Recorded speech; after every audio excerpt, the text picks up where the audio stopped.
아직 어두운 가운데서도 우리를 부르시는 하나님, 세상의 소음이 깨어나지 않는 이 새벽, 우리는 주님의 부르심을 듣고 주님의 존전에 나아왔습니다. 주님의 이름을 가슴 깊은 데서 불러봅니다. 어둠은 여전히 짙고 우리의 육신은 고단하나 나의 영혼은 당신이 베푸시는 이 신선한 생명의 공기로 가득 찹니다.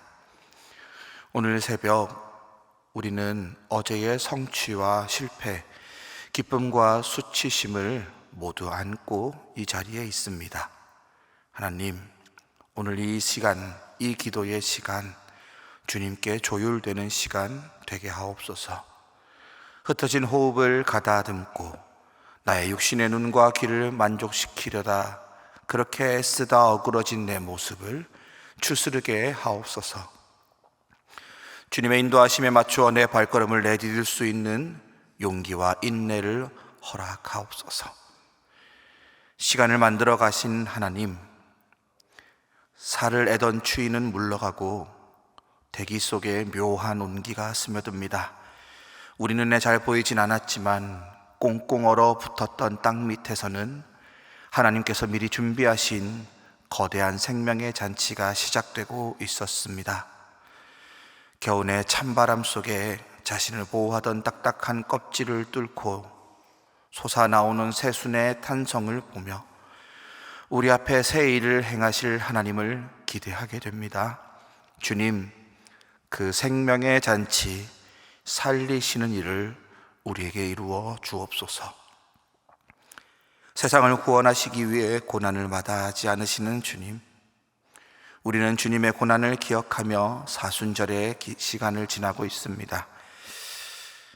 단순히 한 끼 금식하고 경건한 모양을 찾는 것을 넘어 주님이 보이신 그 순종의 무게를 우리가 조금이라도 져보게 하옵소서. 나를 증명하려 애쓰지 않고 나를 방어하기 위해 나를 세우지도 않으며 내가 조금 죽어도 되는, 그러나 오직 하늘의 뜻이 내 삶을 통해 드러나는 그 길을 걸어가게 하옵소서. 평화의 왕이신 주님, 지구 저편 중동 땅 그리고 우크라이나와 여러 지역들에 울리는 생명의 아우성을 외면치 마옵소서. 인간의 욕심과 타락으로 일으킨 전쟁이 주님 주신 세상을 파괴하며 하나님이 손수 빚어 숨을 불어넣으신 고귀한 생명들을 죽이고 있습니다. 이 땅에 평화를 부어내려 주옵소서. 당신을 대적하여 높아진 모든 것들은 꺾어 주옵소서. 주님이 주신 생명을 보살펴 주옵소서. 이 땅 대한민국을 사랑하신 하나님, 중동전쟁의 여파로 많은 어려움이 있습니다. 이럴 때일수록 주님의 도우심이 필요합니다. 지도자들에게는 겸손과 지혜를 허락하시고 권력을 움켜쥐려는 욕망 대신 사람을 돌보는 마음 허락하옵소서. 약한 자들을 보호하게 하시며 억눌린 이들의 울음에 먼저 귀를 기울이게 하소서. 정의가 물처럼 이 땅 가운데 흘러 낮은 곳, 저 깊은 곳까지 스며들게 하옵소서. 특별히 이 나라의 산업을 책임지는 경제 지도자들에게 은혜 베풀어 주옵소서. 녹록치 않은 경제 여건 속에서 우리의 일터를 새롭게 번영케 할 통찰과 지혜를 내려 주옵소서. 소망교회를 사랑하시는 주님, 이 교회가 주님 주신 선한 것들로 풍성히 나누는 교회 되게 하옵소서. 복음의 빛으로 서로를 비추며 평화의 입맞춤으로 서로를 격려하고 축복하며 그 복을 우리뿐 아니라 주위에 흘려보내는 복의 발원지 되게 하옵소서. 이를 위해 세우신 담임 목사님, 이제 외부 일정을 마치시고 복귀하시는 그 발걸음 지켜주시고 주님의 뜻을 밝히 비추는 데 부족함 없도록 성령께서 그 영육을 간건케 붙들어 주옵소서. 병상에서 주님을 힘겹게 부르는 환우들과 그 가족들의 기도를 들어주옵소서. 그들의 신음소리를 들으시고 성령께서 친히 찾아가 위로하여 주옵소서. 오늘 백내장 수술을 받으시는 집사님을 위해 기도합니다. 여러 번의 수술 경험 때문에 수술을 피하고자 했지만 성경 읽는 것을 놓고 싶지 않아 수술을 받기로 결정했습니다. 은혜의 하나님, 치료의 광선을 비추사 깨끗함을 얻게 하시고 그 눈이 잘 회복되고 잘 보게 되어 하나님의 말씀을 사모하는 그 마음에 하나님의 말씀을 더 깊이 보는 은혜를 부어주시고 날마다 승리하는 삶 살게 하옵소서. 이제 주님 말씀 앞에 섭니다. 말씀 전한 자의 입술을 굳건히 붙으셔서 하늘의 말씀 전하게 하시며 듣는 이들의 심령을 기경하셔서 주께서 베푸시는 은혜의 말씀이 우리의 심지 깊숙이 심기게 하옵소서. 주의 말씀이 우리 삶 가운데 흥황하게 하옵소서. 예수님 이름으로 기도합니다. 아멘. 오늘 우리에게 주신 하나님 말씀은 스가랴 8장 9절에서 17절까지 말씀입니다. 스가랴 8장 9절에서 17절까지의 말씀 합독하도록 하겠습니다. 만군의 여호와가 이같이 말하노라. 만군의 여호와의 집 곧 성전을 건축하려고 그 지대를 쌓던 날에 있었던 선지자들의 입의 말을 이날에 듣는 너희는 손을 견고히 할지어다. 이날 전에는 사람도 삭슬 얻지 못하였고 짐승도 삭슬 받지 못하였으며 사람이 원수로 말미암아 평안히 출입하지 못하였으니 내가 모든 사람을 풀어 서로 치게 하였느니라. 만군의 여호와의 말씀이니라. 이제는 내가 이 남은 백성을 대하기를 옛날과 같이 아니할 것인즉 곧 평강의 씨앗을 얻을 것이라. 포도나무가 열매를 맺으며 땅이 산물을 내며 하늘은 이슬을 내리니 내가 이 남은 백성으로 이 모든 것을 누리게 하리라. 유다 족속과 이스라엘 족속아, 너희가 이방인 가운데에서 저주가 되었었으나 이제는 내가 너희를 구원하여 너희가 복이 되게 하리니 두려워하지 말지니라. 손을 견고히 할지니라. 만군의 여호와가 이같이 말하노라. 너희 조상들이 나를 경노하게 하였을 때에 내가 그들에게 재앙을 내리기로 뜻하고 뉘우치지 아니하였으나 이제 내가 다시 예루살렘과 유다 족속에게 은혜를 베풀기로 뜻하였나니 너희는 두려워하지 말지니라. 너희가 행한 일은 이러하니라. 너희는 이웃과 더불어 진리를 말하며 너희 성문에서 진실하고 화평한 재판을 베풀고 마음에 서로 해하기를 도모하지 말며 거짓 맹세를 좋아하지 말라. 이 모든 일을 내가 미워하는 것이니라. 여호와의 말이니라. 아멘. 어제에 이어서 계속해서 스가랴의 말씀이 이어집니다. 바벨론 포로기를 마치고 백성들이 고향으로 돌아왔는데 그들의 눈앞에 펼쳐진 현실은 귀향의 기대와는 전혀 다른 것이었다 말했습니다. 성전은 무너져 있었고 도시의 터전은 폐허가 되어 있었습니다. 이주로 인한 경제적 위기와 빈곤이 처해 있었고 그리고 그 근저에는 이제 여기서 우리가 무슨 일을 한든 어떤 의미가 있겠는가 하는 냉소적인 질문이 그들의 삶 깊숙이 침투하고 있었을 것입니다. 저는 목회자로 살면서 그리고 성경을 읽는 한 사람으로 살면서 깨달아지는 것이 있습니다. 하나님은 결코 진공 상태에서 무균무실의 상태에서 우리에게 말씀하시지 않는다는 것입니다.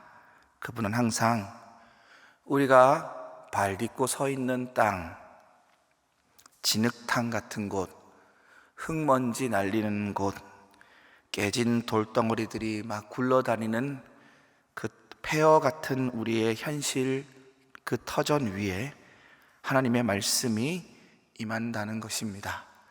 오늘 스가랴의 말씀도 그렇습니다.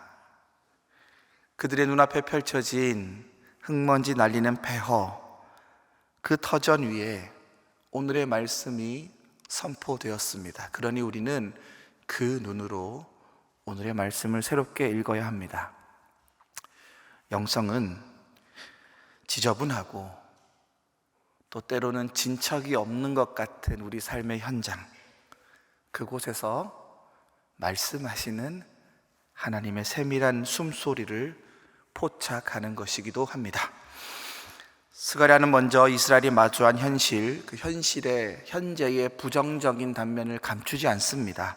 10절 말씀을 보십시오. 이날 전에는 사람도 삭슬 얻지 못하였고 짐승도 삭슬 받지 못하였으며 사람이 원수로 말미암아 평안히 출입하지 못하였으니 내가 모든 사람을 풀어 서로 치게 하였느니라. 삭슬 얻지 못하였다라는 표현이 반복됩니다. 이것은 그 노동의 혹은 그 존재의 헛수고에 대한 얘기를 하는 겁니다. 귀환한 이스라엘 백성이 마주해야 됐던 그 허허벌판의 허무함, 그리고 뭔가를 해도 잘 티가 나지 않아요. 왜냐하면 뭔가 인프라가 돼 있고 하면 뭘 해도 착착착착 일의 성과가 드러나는데 기껏해야 돌 하나 위에 돌 하나 쌓는 그 정도 수준의 일밖에 보이지 않으니 그 무력감이 얼마나 심했겠습니까? 오늘 스가랴는 수고를 하고도 그 몫을 돌려받지 못하는 현실을 직시하게 합니다. 이스라엘만 그렇습니까? 그렇지 않죠. 우리는 얼마나 수고하십니까? 우리의 지식을 쌓고 커리어를 관리하고 사회적으로 자신의 삶을 성취하기 위해 참 많은 애를 씁니다. 그뿐 아닙니다. 교회의 직분을 감당하고 봉사의 깊이를 더해 가기 위해서도 애씁니다. 그런데 여러분, 그 모든 수고로움 끝에 정작 그 영혼의 삭슬 받지 못하면 여러분 어쩌시겠습니까? 손은 부르트도록 일을 했는데 정작 내 안에 생명력이 말라버렸다면 그것이 바로 오늘 스가랴가 전하는 삭슬 얻지 못한 상태입니다. 더 나아가 성경은 충격적인 묘사를 더합니다. 내가 모든 사람을 서로 풀어 해치게 하였느니라. 이것은 평화와 존중이 깨어진 공동체의 민낯입니다.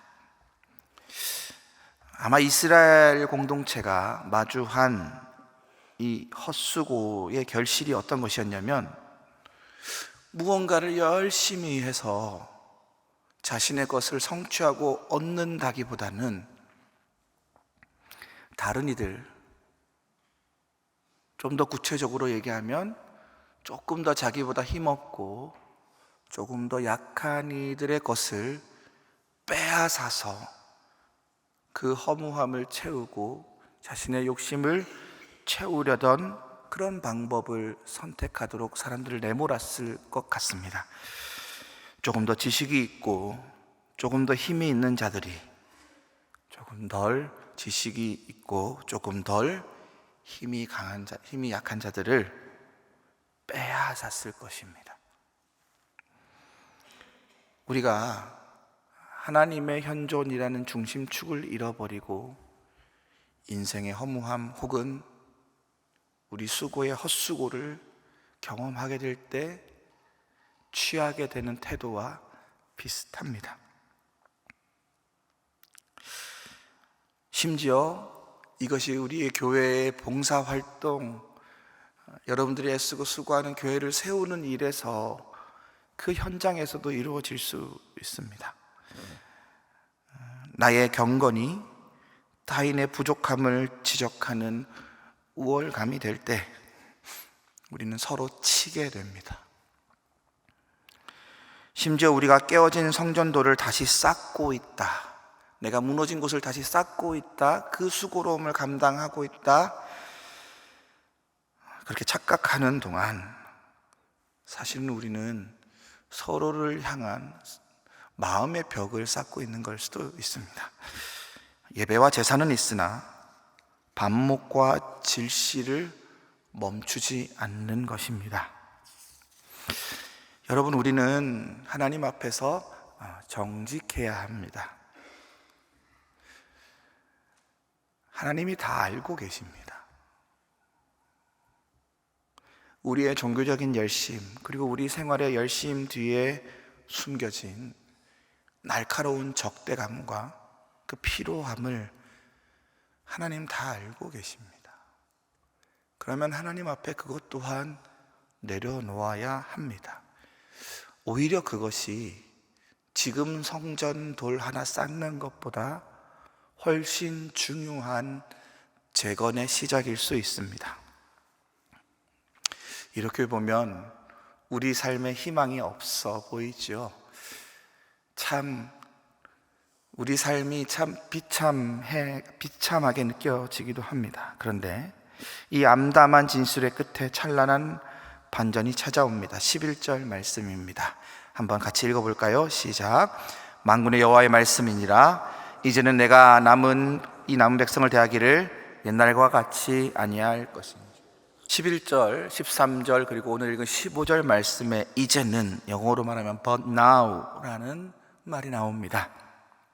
이것이 어쩌면 복음의 정수일 수도 있습니다. 인간의 조건이 바뀐 것이 아니라 하나님의 태도가 바뀌신 것입니다.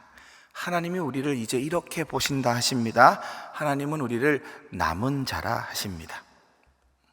실패하고 넘어지고 반목하고 서로의 빼앗는 것을 멈추지 않고 회의감에 몸소리치면서도 그러나 하나님을 떠나지 않고 그 무너진 폐허, 성전 폐허 곁에서 하나님의 전을 세우고자 자신의 무릎을 일으키고 있는 그 한 사람을 향해 하나님은 그를 이렇게 부르십니다.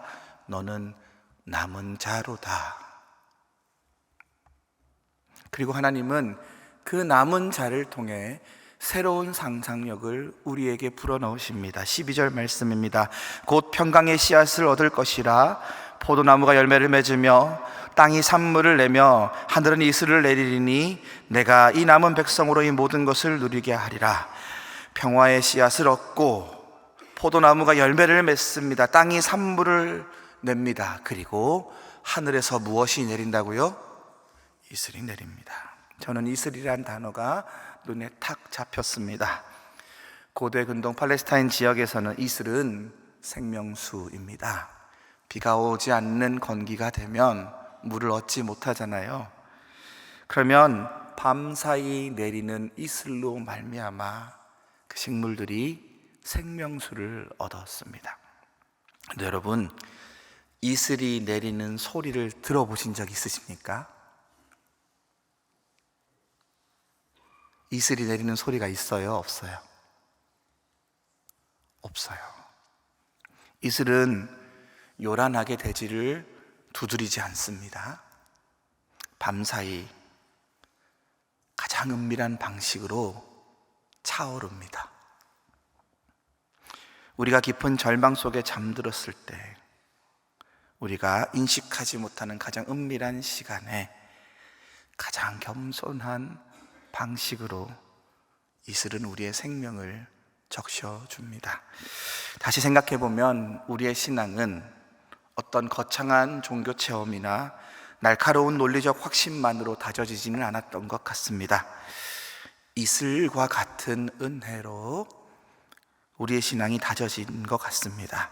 오늘 아침 문득 내 마음이 좀 더 부드러워졌음을 느낄 때,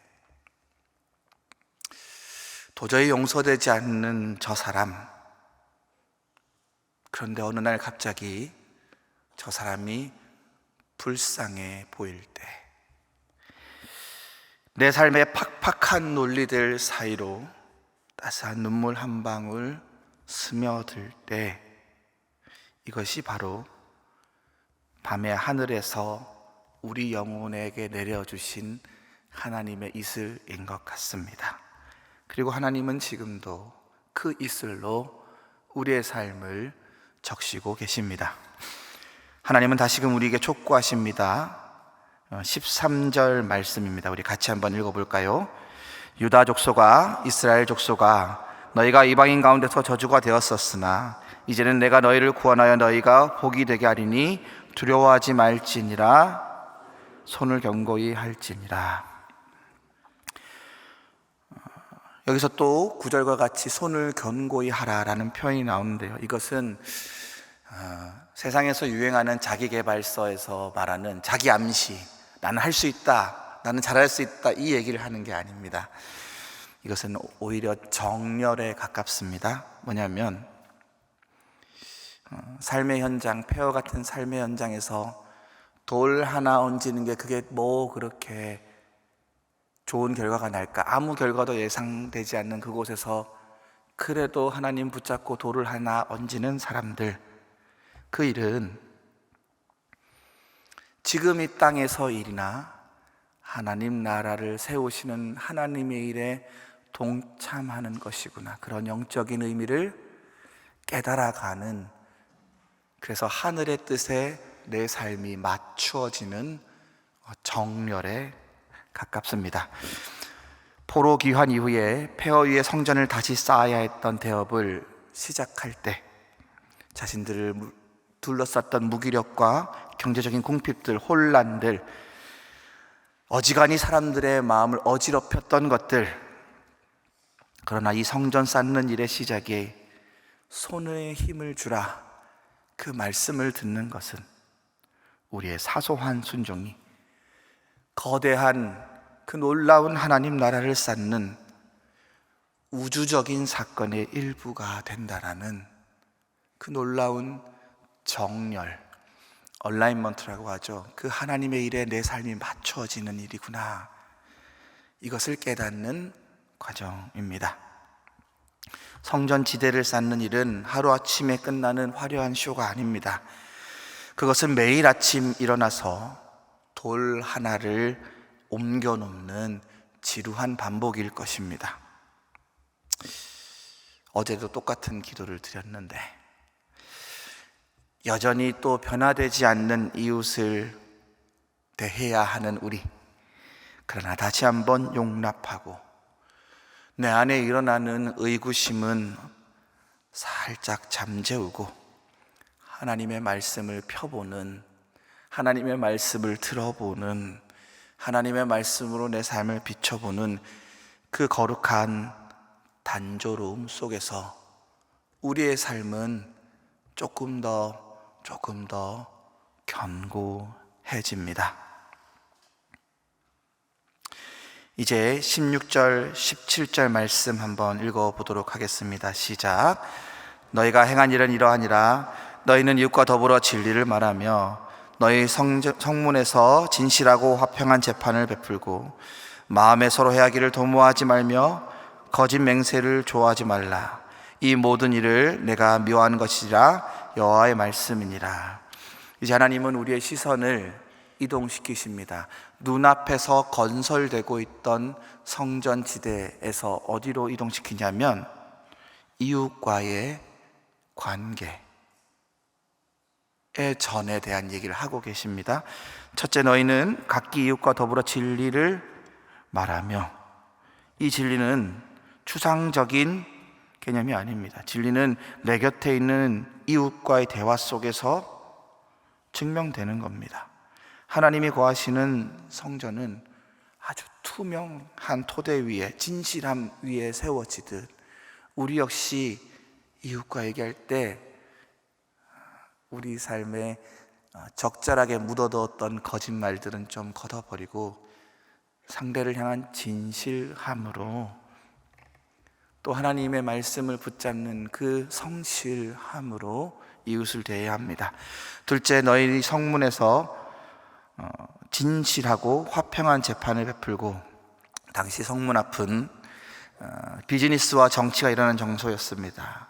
이 말은 우리의 직장, 우리가 마주하는 그 세상의 일 같은 것들이 그곳에서도 진실과 화평이 작동해야 된다는 것입니다. 마지막으로, 마음에 서로 해하기를 도모하지 말며 거짓 맹세를 좋아하지 말라. 하나님은 우리 행동 이전에 생각의 발원지를 주목하시죠.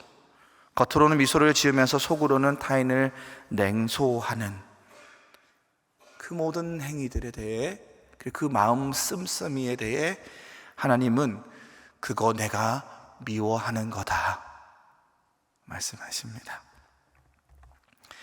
하나님은 이 진실과 화평의 성문 이미지를 말씀하시면서 우리 일상에서의 겪는 경험들을 새로운 차원, 하나님과 사람 사이를 이어주는 관계의 차원으로 우리 눈을 이동시키십니다. 스가랴서가 말하는 성전이 단지 돌로 된 성전이 아니었던 것을 기억하십시오. 그것은 관계의 텍스처였습니다. 관계와 관계가 얽히는 그 현장이었습니다.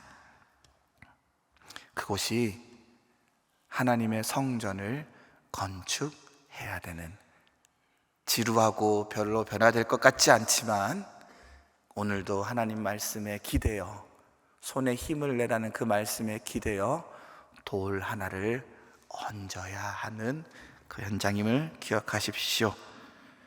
하나님의 평강이 오늘 그렇게 지루하나 거룩한 단조름으로 돌 하나를 얹어가는 그 순종으로 채워가시는 여러분의 하루 가운데 함께 하시기를 축복합니다. 이 말씀 붙잡으며 기도의 자리로 나아가겠습니다. 다 같이 주님 가르쳐 주신 기도로 기도하겠습니다. 하늘에 계신 우리 아버지, 아버지의 이름을 거룩하게 하시며 아버지의 나라가 오게 하시며 아버지의 뜻이 하늘에서와 같이 땅에서도 이루어지게 하소서.